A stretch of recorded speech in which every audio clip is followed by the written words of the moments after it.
Have you ever paid attention to how the toys blink in Toy Story? They kind of blink one eye at a time. It's called offset blinking, and according to Google, it's used in cinema to signify an out-of-place character. I don't think I can ever watch another Pixar movie again. It was my uncle who was taken first. He'd been living with us for a while, just till he gets back on his feet. My mother always said, but he had trouble walking sometimes, and was a little hard to understand. When he spoke, Dad had stopped keeping a six-pack in his garage mini fridge after Uncle Jack moved in. He might have been gone for months before we noticed. Maybe it wasn't Uncle Jack that moved in the first place. All I know is that, about 6 months in, strange stuff started happening. At first, it was stupid stuff. Lights would flicker, and electronics would stop working while he was in the room. It wasn't often enough to be obvious that it was because of him, but it was annoying to be in the middle of watching Justice League and have the TV cut out just as Lex was about to reveal the Flash's secret identity, or have the channel change to My Little Pony. Sometimes the clock radio in his room would come on by itself at night. Dad said it was because it was old and had bad wires, but I slept in the next room, and something about hearing Wild Thing at 3 in the morning freaked me out every time. It wasn't just plugged-in electronics that were faulty either. One time, I used a calculator to do my math homework. I was never very good at division, and when I brought it in the next day, Mrs. Black said all of the answers were wrong. I wanted to tell her they couldn't be, but that would mean telling her I cheated. So I kept my mouth shut and asked my friend, Kenny, if I could borrow his over the weekend.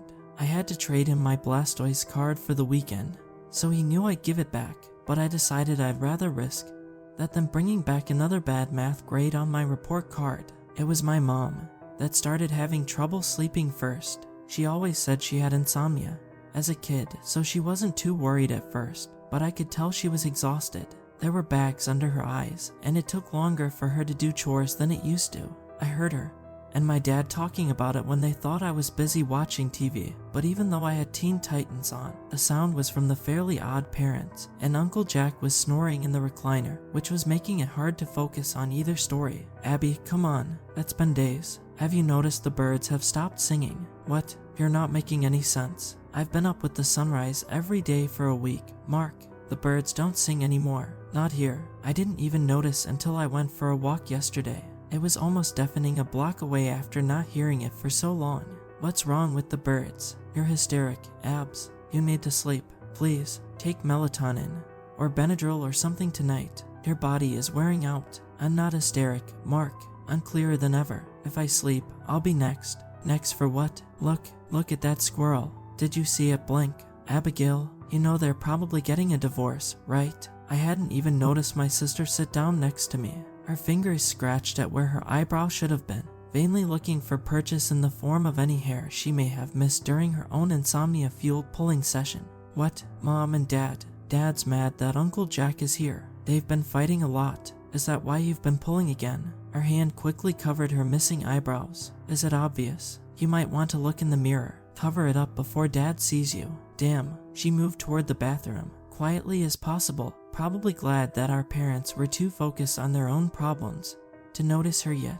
I could have told on her for cursing, but Uncle Jack had just woken up, and as he rubbed his eyes and stumbled out of the room, Robin revealed that he had been Red X the entire time. I had more important things to worry about. It was a week later that Dad started acting funny. It wasn't unusual for him to come home late acting like Uncle Jack, but when he walked in at 4 p.m., way sooner than he should have been off work, holding onto the doorframe to steady himself, I got scared. At the time, I thought it was because he was drunk, and Dad wasn't always the nicest when he'd been drinking, but there was something different about this fear, something primal. He stumbled into the living room and sat down opposite Uncle Jack.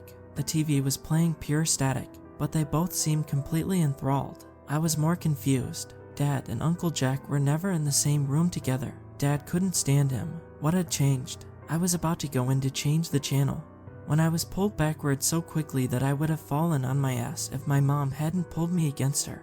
At the same time, she clapped a hand over my mouth. I was in too much shock to fight her as she turned me around to face her. She released my mouth and, at the same time, placed a finger over her own. She waved me into the kitchen. I followed her. The blinds had been shut in the dining room, so I hadn't gotten a good look at her, but in the light of the kitchen, I saw how bad she looked. Her eyes were wide, almost lidless, and completely bloodshot. She looked like she still hadn't slept. I knew she had, since I'd seen her passed out on the couch when Dad and Uncle Jack were gone the day before. But it couldn't have been more than a couple of hours. They can only get you if you notice, she hissed. Mom, are you okay? Don't notice them. Her whisper was somehow even more unnerving that time. Nothing is wrong. Everything is normal. It's the birds. They're infecting us. They're going to get us all. No one is safe. But you don't notice. You can't notice. Nothing can happen if you don't notice. Mom, have you slept at all? Dad said, he's one of them now. You can't sleep. He noticed. Everything is fine. She wasn't making any sense, and she hadn't blinked once in the time we'd been standing in the kitchen.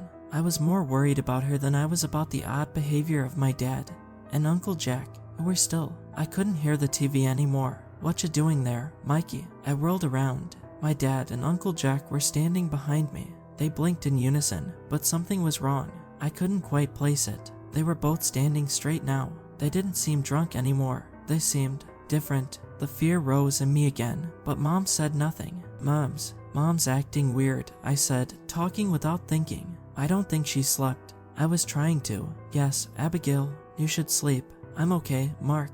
Thank you. I was just telling Mikey he should listen to the birds. They sound beautiful today, don't they? My dad cocked his head. Yes, they do. They blinked again, and my stomach turned. Is there something wrong with your eyes, Dad?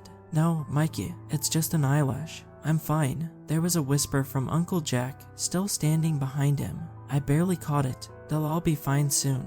My mom smiled, and Dad and Uncle Jack smiled back.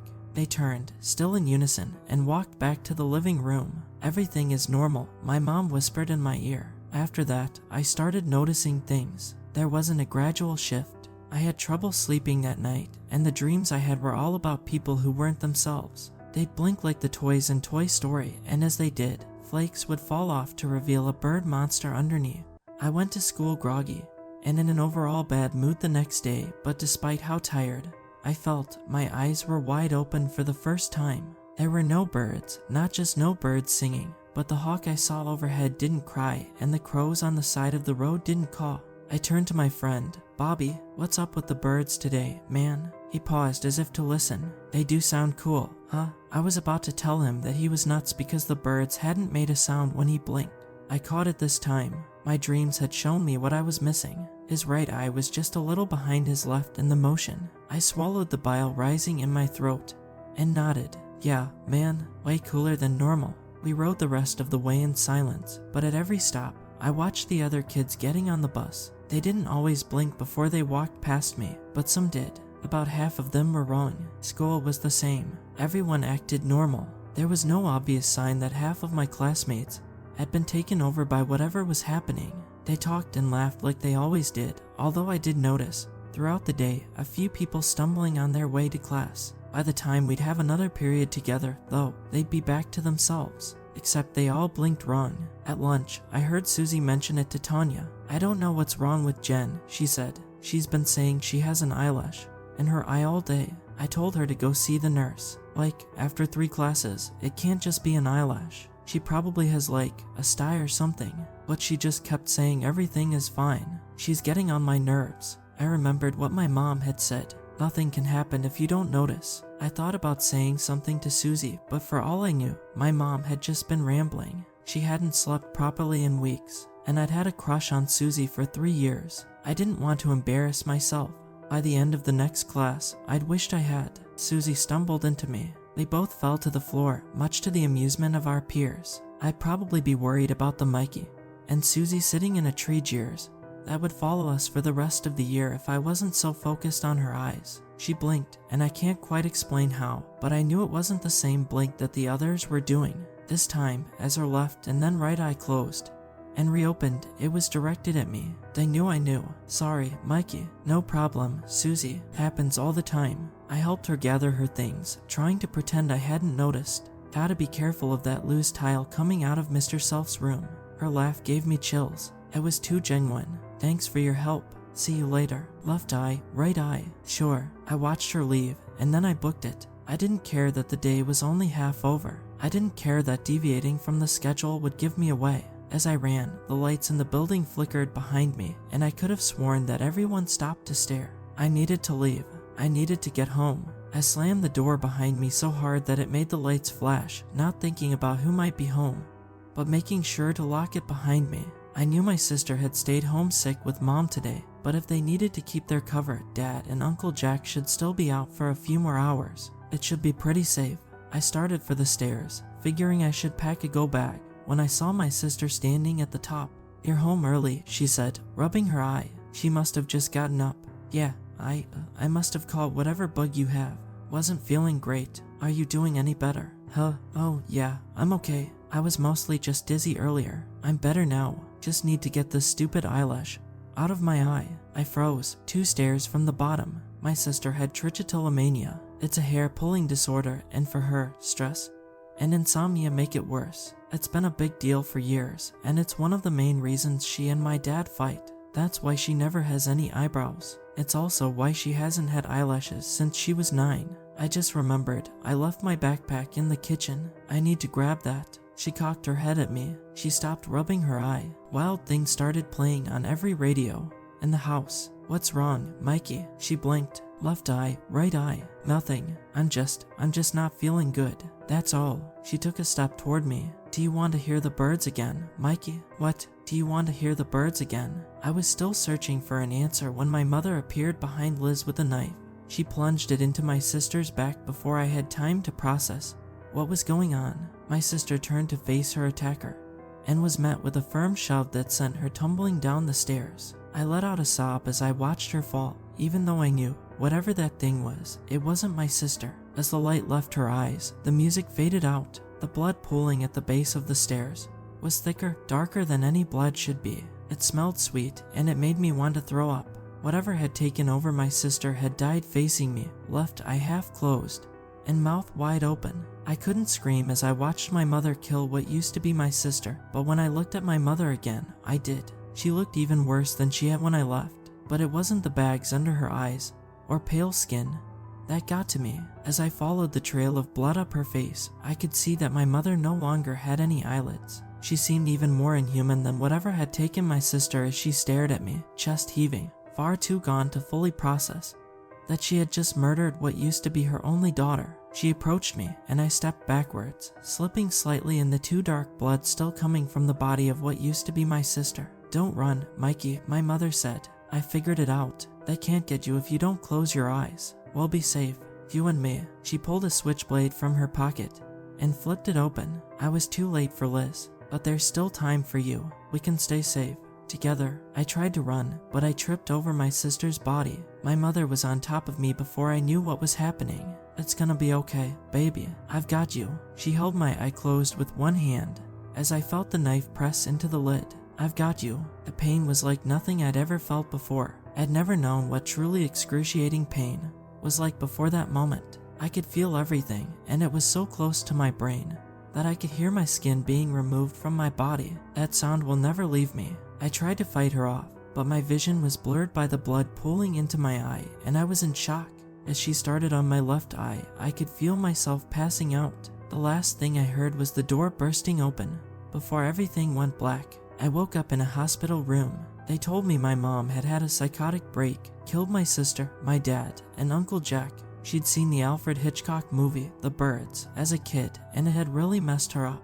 She started seeing flashes of the movie when she closed her eyes, and the longer she went without sleeping, the worse it got.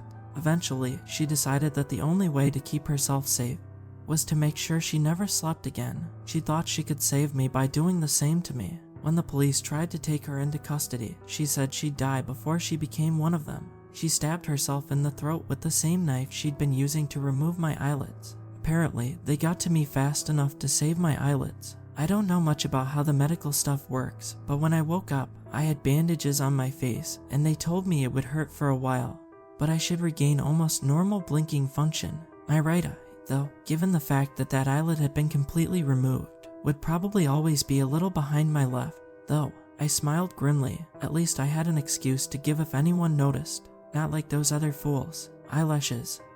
It was always a terrible excuse. But no one had taken the time to really study the humans before we started. We were too hungry. I know how it works, of course. Michael's mother never had all of it right, but who can keep things straight when you're running off so little sleep? It wouldn't do me any good to tell you all of the details. Anyway, it would ruin our fun. But we're out there, and now you know about us. That's what matters. Keep an eye out. Watch your family, your friends. Pay attention to how they blink.